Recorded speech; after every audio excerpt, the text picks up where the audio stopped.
नमस्कार दोस्तों, हमारे चैनल पे आपका बहुत बहुत स्वागत है। इसे लाइक कीजिए, सब्सक्राइब कीजिए और शेयर कीजिए। आज हम बात करने वाले हैं दोस्तों तीसरे विश्व युद्ध के खतरे के ऊपर। दोस्तों, यूक्रेन के राष्ट्रपति ने रूस और बेलारूस के आक्रामकता को देखते हुए जल्दी ही तीसरे युद्ध छिड़ने की आशंका जताई है। उन्होंने कहा कि रूस और बेलारूस जल्दी ही यूक्रेन के ऊपर आक्रमण कर सकते हैं। दरअसल रूस और बेलारूस युद्धाभ्यास कर रहे हैं और इस युद्धाभ्यास में रूस ने रोबोट उतार दिए हैं, जिससे सारी दुनिया को तीसरा विश्व युद्ध छिड़ने की डर सताने लगा है। रूसी सेनाध्यक्ष ने कहा कि वो बेलारूस के साथ युद्धाभ्यास में रोबोट वाले हथियार उतार दिए हैं जो पूरी तरह से स्वचालित हैं। इस युद्धाभ्यास का नाम जापर्ड 2021 रखा गया है। रूस के प्रवक्ता ने कहा कि इस युद्धाभ्यास किसी भी देश को धमकाने के लिए नहीं किया गया है।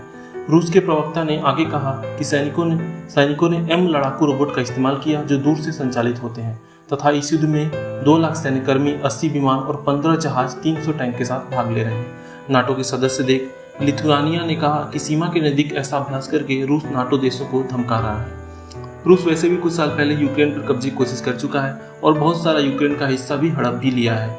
ये युद्धाभ्यास पूरे विश्व को एक संदेश है कि रूस तैयार है एक बड़े जंग के लिए। दरअसल रूसी राष्ट्रपति को भी सनक सवार है यूक्रेन पे कब्जा करने की, और अगर इस बार वो कोशिश करते हैं तो उनके सामने अमेरिका भी खड़ा हो जाएगा, और जब अमेरिका इस युद्ध में कूदेगा तो निश्चित तौर पे चीन रूस का ही साथ देगा।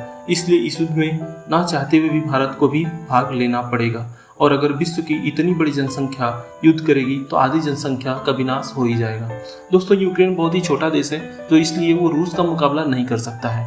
इसलिए अमेरिका को यूक्रेन के साथ भाग लेना ही पड़ेगा। जैसे पिछली बार जब रूस ने यूक्रेन पे हमला किया था, तब अमेरिका ने ही रूस के ऊपर प्रतिबंध लगा करके युद्ध को बंद कराया था। और पर इसमें आगे जो कुछ भी होगा उसको मैं बता रहा हूँ कि दरअसल बेलारूस के प्रधानमंत्री ने $1 अरब का हथियार रूस से खरीदने की योजना बनाई है। इसलिए ही रूस ने रोबोट आर्मी उतार दी है। दूसरी तरफ रूस अमेरिका को कड़ा संदेश देना चाहता है कि रूस उससे कम नहीं है, लेकिन इन हथियारों की दौड़ में मानवता कहीं पीछे छूटती जा रही है, और अगर ऐसे ही रोबोटिक हथियार बनाए जाने लगे तो भयंकर तबाही मचने से कोई नहीं रोक पाएगा, क्योंकि रोबोटिक हथियार आम हथियारों से 1000 गुना ज़्यादा तेजी से काम करते हैं।